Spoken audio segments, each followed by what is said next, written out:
Morning friends. आज अपने जो समझने वाले हैं वो है मेथड्स के बारे में।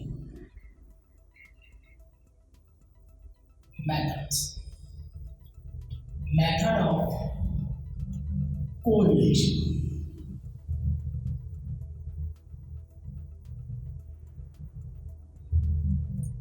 कल अपने ने सीखा correlation coefficient, it is denoted by small are.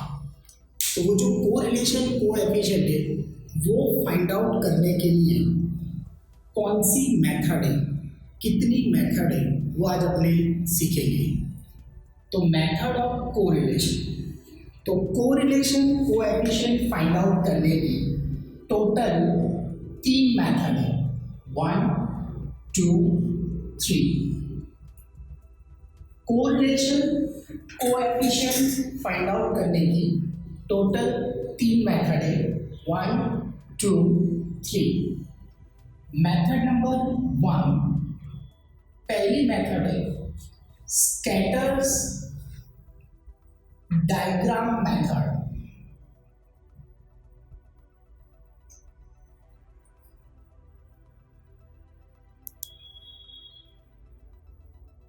Scatters diagram method. Number 2, ये नाम अपने सभी ने ऑलरेडी सुना हुआ है, 11th स्टैंडर्ड में ये नाम आपने पढ़ा हुआ है, कार्ल पियर्सन्स मेथड, जो चैप्टर नंबर 5 स्क्यूनेस में था। लेकिन यहाँ पे थोड़ा सा डिफरेंट फॉर्मूला है, अलग मेथड है, नाम वही है, कार्ल पियर्सन्स मेथड। और तीसरी और आखिरी मेथड का नाम है rank correlation method.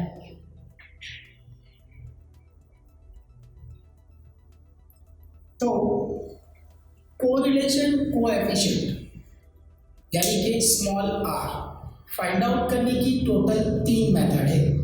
Method number 1 scatters diagram method, method number 2 Karl Pearson's method and method number 3 rank correlation method. अब सबसे पहले मैंने आपको कल बताया था कि ये जो चैप्टर है उसका वेटेज 12 मार्क्स का है और अपने अकॉर्डिंग टू दिस इसी से रिलेटेड अपने आगे बढ़ेंगे। तो नंबर 1, पहली जो मेथड है स्कैटर डायग्राम मेथड, ये एग्जाम में पूछी जाती है, उसका 1% चांसेस होता है, बहुत कम एग्जाम में आती है, समझ लो नहीं जाती है, बट फिर भी ये मेथड अपने को सीखना पड़ेगा क्योंकि 1% चांसेस है, कुछ कह नहीं सकते कि नहीं जाए, आ भी सकता है, लेकिन चांसेस ओनली 1%। हाँ, ये जो 2 मेथड है ये एग्जाम में 100% पूछी जाती है, कंपलसरी आएगी, अपने को पढ़ना ही पड़ेगा। ये दोनों मेथड के अंदर प्रैक्टिकल सम्स होते हैं, फॉर्मूला होते हैं और फॉर्मूला से अपने को सम सॉल्व करना होता है। जबकि ये जो पहला मेथड है first method scatters diagram method, इसके अंदर अपने को फॉर्मूला यूज करना होता नहीं है, अपने को डायग्राम सबको पता है यानी कि ग्राफ, अपने को ग्राफ के ऊपर से डिसीजन लेना होता है कि ये जो कोरिलेशन अपने को मिलेगा वो कोरिलेशन क्या होगा। तो सबसे पहले फर्स्ट मेथड के बारे में अपने समझते हैं, स्कैटर्स डायग्राम मेथड। ये मेथड में क्या है ये मैं आपको समझाने जा रहा हूँ। तो ये चीज़ बहुत सिंपल है, कल अपने ने देखा था टाइप्स ऑफ कोरिलेशन और मैंने ये समझाया था कि टाइप्स ऑफ कोरिलेशन मेन 3 होते हैं, 3 टाइप्स ऑफ कोरिलेशन होते हैं। Number 1 positive correlation, number 2 negative correlation and number 3 lack of correlation. Main ये 3 चीज़ होती है। और अपने को यही 3 चीज़ सबसे ज़्यादा याद रखनी है। हाँ, मैंने आपको ये भी समझाया था कि पॉजिटिव है तो उसके अंदर 2 पार्ट होते हैं, परफेक्ट एंड पार्शियल। बट अपने को यहाँ पे पार्शियल ज़्यादा याद रखने की ज़रूरत नहीं है, जो मेन इंपॉर्टेंट है वो है परफेक्ट। तो स्कैटर डायग्राम मेथड के अंदर अपने को 3 चीज़ पढ़नी है। Number 1, perfect positive correlation. Perfect positive correlation. तो सबसे पहले इसका डायग्राम मैं आपको ड्रॉ करके दिखा रहा हूं और फिर मैं आपको उसको एक्सप्लेन कर रहा हूं। तो सबसे पहले इसका डायग्राम ड्रॉ कर लेना। बहुत सिंपल सा डायग्राम है, बहुत बड़ा डायग्राम नहीं ड्रॉ करना है, 4-5 लाइन का ही करना है। It's very simple. It's a x axis, it's a y axis and the origin O। और इसका जो डायरेक्शन है वो लेफ्ट टू राइट,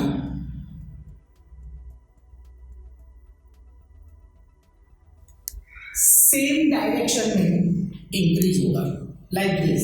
ये जो आप डायग्राम देख रहे हो, इस डायग्राम के ऊपर से अपने को डिसीजन लेना होता है कि ये कौन सा कोरिलेशन कोएफिशिएंट है। तो अगर आपका डायग्राम या आपकी लेफ्ट साइड है या आपकी राइट साइड है, अगर आपका डायग्राम लेफ्ट टू राइट, ध्यान से सुनना, अगर आपका diagram left to right same direction में इंक्रीज हो रहा है, सेम डायरेक्शन में इंक्रीज हो रहा है, तो इस तरह का जो भी डायग्राम प्रिपेयर होता है उसे परफेक्ट पॉजिटिव कोरिलेशन कहा जाता है। और ये चीज मैंने आपको कल ऑलरेडी लिखवा दी थी कि अगर परफेक्ट पॉजिटिव कोरिलेशन होता है तो वहां पर कोरिलेशन कोएफिशिएंट यानी कि स्मॉल r की वैल्यू ऑलवेज +1 होती है। ये चीज मैंने आपको कल ऑलरेडी लिखवा दी थी, बट फिर भी आज दोबारा बता रहा हूं। तो मेथड है स्कैटर्स डायग्राम मेथड। उसके अंदर पहला पॉइंट है परफेक्ट पॉजिटिव कोरिलेशन। तो परफेक्ट पॉजिटिव कोरिलेशन का ये डायग्राम है।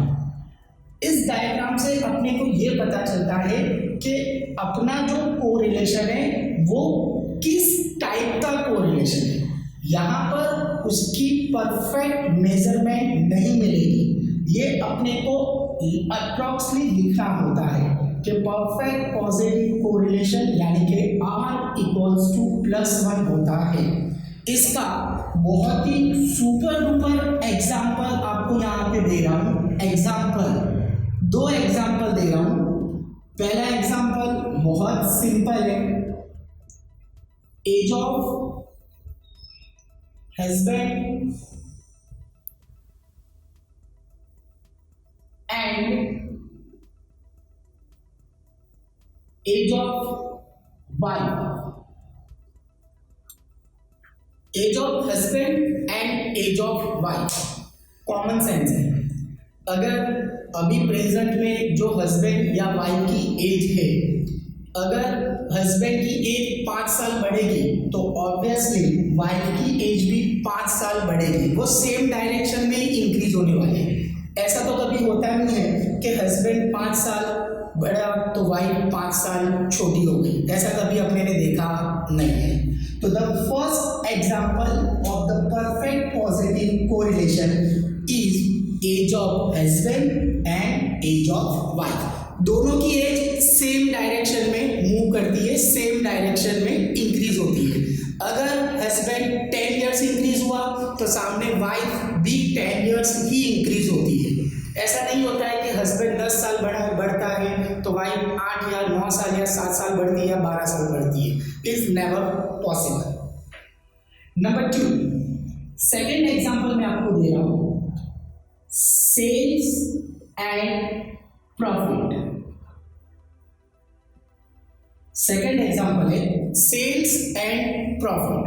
तो ये भी सेम डायरेक्शन में इंक्रीज होता है। जैसे कंपनी के अंदर उनका एक मार्जिन होता है कि भाई 10% प्रॉफिट अर्न करना है या 15% करना है या 20% प्रॉफिट अर्न करना है। तो कंपनी जितना सेल्स करेगी सामने प्रॉफिट भी उतना ही इंक्रीज होगा। फॉर एग्जाम्पल कि सपोज अगर कंपनी 1 लाख रुपए सेल्स कर रही है 1 लाख रुपीस, और अगर कंपनी का 10% प्रॉफिट मार्जिन है तो 1 लाख सेल्स पे 10% यानी कि कंपनी को 10,000 रुपये का प्रॉफिट होगा। लेकिन अगर यही कंपनी 1 लाख की जगह पे 2 लाख रुपए का सेल्स करती है तो कंपनी को 2 लाख का 10% यानी कि 20,000 रुपये प्रॉफिट होगा। तो जैसे कंपनी का सेल्स इंक्रीज होगा वैसे कंपनी का प्रॉफिट भी इंक्रीज होगा इन अ सेम डायरेक्शन। ये सबसे इंपॉर्टेंट वर्ड है, same direction. Number 2 second thing अपने स्टार्ट करने जा रहे हैं। जैसे अपने ने पढ़ा परफेक्ट पॉजिटिव कोरिलेशन, वैसे अब अपने पढ़ने जा रहे हैं perfect negative correlation. Perfect negative correlation. तो वी नो दैट कि पॉजिटिव और नेगेटिव एक दूसरों का ऑपोजिट होता है। तो जैसे यहाँ पर अपने ने देखा था कि परफेक्ट पॉजिटिव कोरिलेशन में अपना जो डायग्राम था वो लेफ्ट हैंड साइड से right hand side same direction में इंक्रीज हुआ था। तो यहाँ पर भी बिल्कुल ऐसा ही है, same to same, but a slightly changes. एक छोटा सा यहाँ पे चेंजेस है, एक छोटा सा वर्ड आपको चेंज करना है। वहां पर अपने ने लिखा था left to right increase in same direction. Positive में क्या था? Left to right increase in a same direction, increase in a same direction. तो यहाँ पे थोड़े से वर्ड चेंज करने हैं, left to right, left to right decrease. बराबर, कौन सा वर्ड यूज हो रहा है? डिक्रीज। डायरेक्शन वही है बट डिक्रीज हो रहा है। क्लियर? या तो आप अगर डिक्रीज वर्ड यूज नहीं करना चाहते हो तो ये वर्ड भी यूज कर सकते हो, ऑपोजिट डायरेक्शन। कौन सा वर्ड यूज कर सकते हो? Opposite direction. वो सेम डायरेक्शन में हो रहा था, यहाँ पे ऑपोजिट डायरेक्शन होगा। और परफेक्ट नेगेटिव कोरिलेशन की वैल्यू जो कल मैंने आपको लिखवाई थी कि r इक्वल्स टू -1 होता है। r इक्वल्स टू क्या होगा? -1। ये है perfect negative correlation.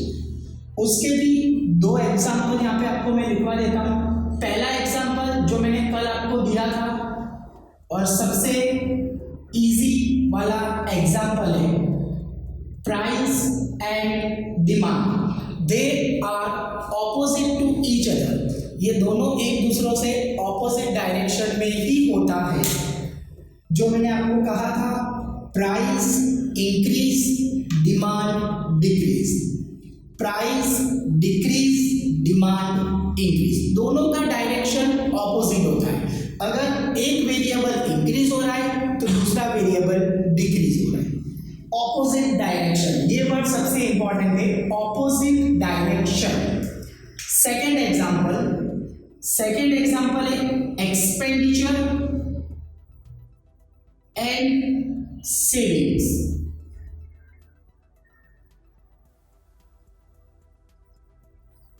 Expenditure and savings, तो ये भी ऑपोजिट डायरेक्शन में मूव करता है। सिंपल, अगर आप अपना खर्चा कम करोगे तो ऑब्वियसली आपका जो सेविंग्स है वो इंक्रीज होने वाला है।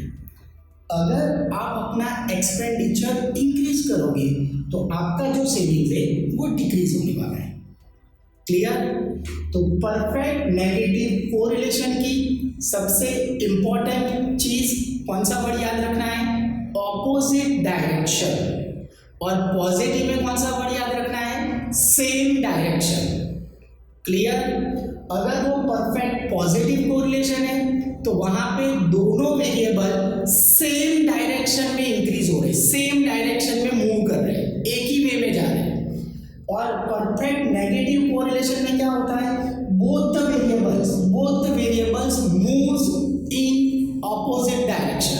वो दोनों वेरिएबल ऑपोजिट डायरेक्शन में मूव कर रहे होते हैं, तो उसे परफेक्ट नेगेटिव कोरिलेशन कहा जाता है। क्लियर? और इसका डायग्राम है वो left to right straight line में डिक्रीज होगा, ये खास ध्यान रखना है। तो लास्ट आगे बढ़ते हैं, तीसरा टॉपिक लैक ऑफ कोरिलेशन। तो लैक ऑफ कोरिलेशन है वो अपने को डायग्राम के ऊपर से कैसे पता चलेगा? It's very simple. X axis, y axis, अपने जो टू वेरिएबल्स होते हैं, कोई भी टू वेरिएबल्स, वो वेरिएबल्स ऑन ग्राफ पेपर यानी कि ग्राफ में डायग्राम के अंदर द वेरिएबल्स आर, ध्यान से सुनना मैं जो वर्ड बोल रहा हूं, the variables are randomly distributed. ये वर्ड खास ध्यान से सुनना है, रैंडमली डिस्ट्रीब्यूटेड। कुछ डायरेक्शन उसका फिक्स नहीं होता है कि वो सेम डायरेक्शन में जाएंगे या ऑपोजिट डायरेक्शन में जाएंगे, रैंडमली वो लोग जाते हैं। कुछ फिक्स नहीं होता है कि ये सेम डायरेक्शन में इंक्रीज होगा या ऑपोजिट डायरेक्शन में इंक्रीज होगा, ऐसा कुछ भी नहीं कह सकते। वो अपनी तरह से रैंडमली वर्क करता है। तो जो रैंडमली डिस्ट्रीब्यूटेड होता है उसे लैक ऑफ कोरिलेशन कहा जाता है। और लैक ऑफ कोरिलेशन में कोरिलेशन कोएफिशिएंट यानी कि आर की वैल्यू ऑलवेज जीरो होती है। लैक ऑफ कोरिलेशन में आर की वैल्यू ऑलवेज क्या होती है? जीरो। तो ये था अपना स्कैटर डायग्राम, पहला मेथड। ये एग्जाम में जैसे मैंने आपको एडवांस में कहा कि 1% चांसेस, सिर्फ 1% चांसेस है, और ये भी मैक्सिमम 2 मार्क्स, 2 मार्क्स में पूछा जाता है। थियरी में आ सकता है या छोटा सा ग्राफ आ सकता है, और उसके बेस के ऊपर अपने को कोरिलेशन का टाइप्स यानी कि nature of correlation, types of correlation find out करने के लिए बोला जा सकता है। तो मैंने आपको यहाँ पे 3 चीज समझाई। Number 1 perfect positive correlation, number 2 perfect negative correlation, and number 3 lack of correlation. Thank you.